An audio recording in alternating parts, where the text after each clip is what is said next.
part of medications for your pet.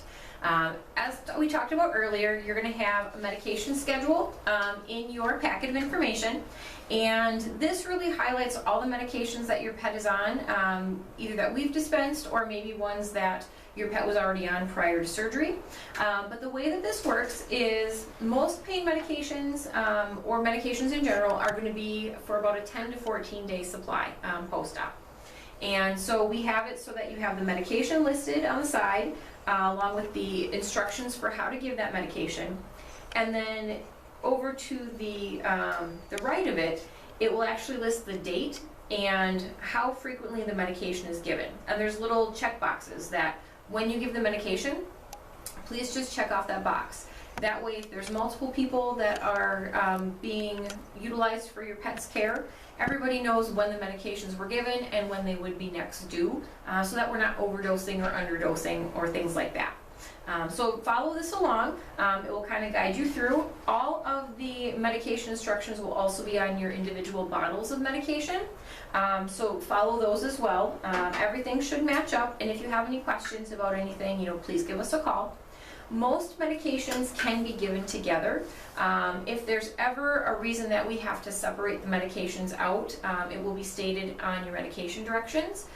So again, make sure you're checking those instructions. And on your discharge instructions handout, there is a medication section, typically on the second or third page of the instructions. And that medication section will look like this. And it will list the different medications that we are sending home. If there are other medications that your pet is already on, they will probably not be listed on here, but they will be on the med schedule sheet. And there's always usually comments on there that say when the medications were given and when they would be next due. So that way you know the minute you're walking out the door from here when to give the medications for your pet. So always refer back to those. Most of our patients will be going home with 3 or 4, sometimes up to 6 different products. Typically they're on some type of an anti-inflammatory medication. Now the anti-inflammatory medication is to help reduce inflammation, and by doing that it also helps to reduce pain post-op. And so we want to make sure that we're giving these oftentimes after a meal or with some food. Some of them can cause some GI upset. Think of these anti-inflammatories like you or I taking an Advil or some other type of pain medication like that. They are a great option for many pets. Oftentimes they are a chewable tablet. Some pets might be on a medication that is a liquid. So whatever form it is, follow the directions that are on there, and that will help reduce inflammation and help keep your pet more comfortable. Another option as far as pain control is typically more of a true pain medication type. So something that we're using regularly is a product called gabapentin that works more on the neurologic component of pain. And oftentimes these are little capsules, and these are typically given 2 to 3 times a day.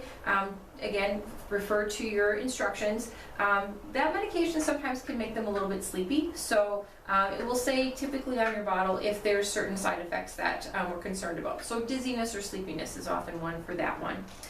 Some pets might be a little bit difficult to restrict after surgery, so one thing that we also have started to utilize is an anti-anxiety medication, and typically we'll use one called trazodone.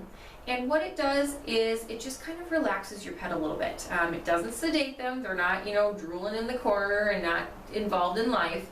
But it just kind of makes them more complacent. They're a little bit more chill, so that way they handle the activity restriction portion of the care a little bit easier. And that one has a sliding scale dosing. So when we're on other products like the gabapentin, we're going to be on a lower dose because those 2 medications amplify each other. So follow your directions very specifically on medications, because some of them will have a sliding dose scale based on what other medications your pet is on.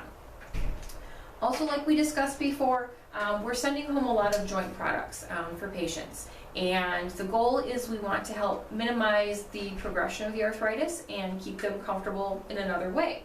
And so we will send home joint supplements as well.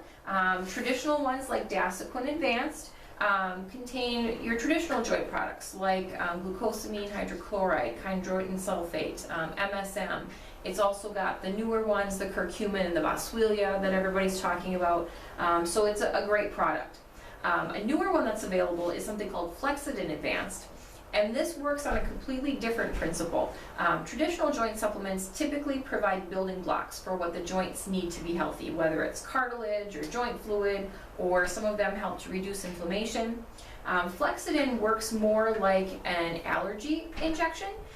When your body has arthritis, oftentimes little pieces of the cartilage matrix, the collagen, can float around in the joint fluid. And that is not something that normally happens if there isn't arthritis in the joint. So the body will oftentimes recognize that as like a foreign invader and will set up an inflammatory response. And what the supplement does is it gives your pet an oral dose of the collagen each day, so it helps the body to be less reactive to it, and so it helps to reduce the arthritis flare-up with that. So those are great products. There are a lot of other good products as well for joints. Always discuss, the different products that you're considering with your healthcare practitioner, whether it's a supplement for people or for pets. There's not a lot of FDA regulations, so there can be a lot of variability in products, and so you want to make sure that the one that you're choosing is going to actually have things in it that are going to be beneficial and that the dosing is correct. So, definitely have a discussion with your healthcare provider about supplements. One last thing that your pet will likely be on is that pain patch, that fentanyl patch that we talked about. And that is a pain patch that delivers pain medication right through the skin. It goes directly into the bloodstream, and it provides 24-hour continuous pain relief for typically the first 3 to 5 days after surgery. On your handout, it will give you at the bottom a date and time frame for when to remove that patch, and that will be after the patch is pretty much depleted and not working anymore. So these patches can be kind of sticky, so it might take a couple people to take them off.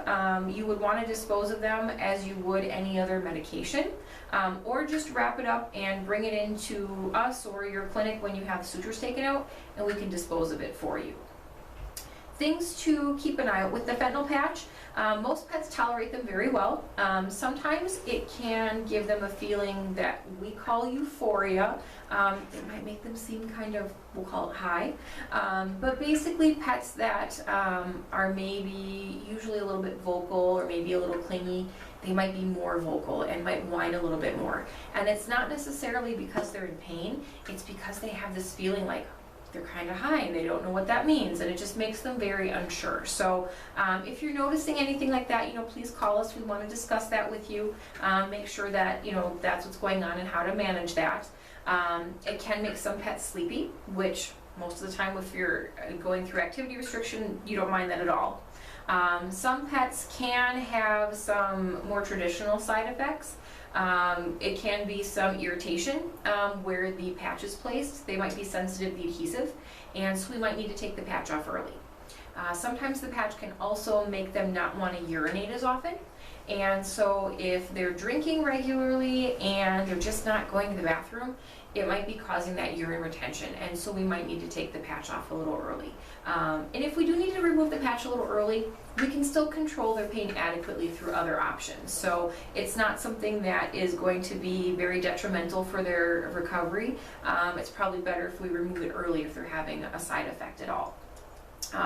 With the patch, because some people can be sensitive to it, we always want to make sure that you're not playing with the patch, children in the household aren't touching it, other dogs aren't chewing on it, nobody's licking it or eating it, all those things that it means common sense just to use when you're dealing with a medication. So treat the patch like you would any other medication because it truly is a medication option. So and that's mostly it for medications. Some pets will go home on an oral antibiotic, but most of the time we try to use an injectable antibiotic. The nice thing about the injectable antibiotic is the one we typically use will last for 14 days.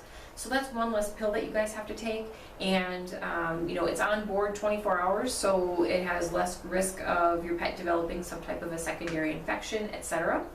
If your pet was given the injection of the antibiotic, that checkbox will be marked on your medication administration sheet. So just look for that, and hopefully that was the easier thing for you guys, because that's nothing you have to do with the injectable part. So.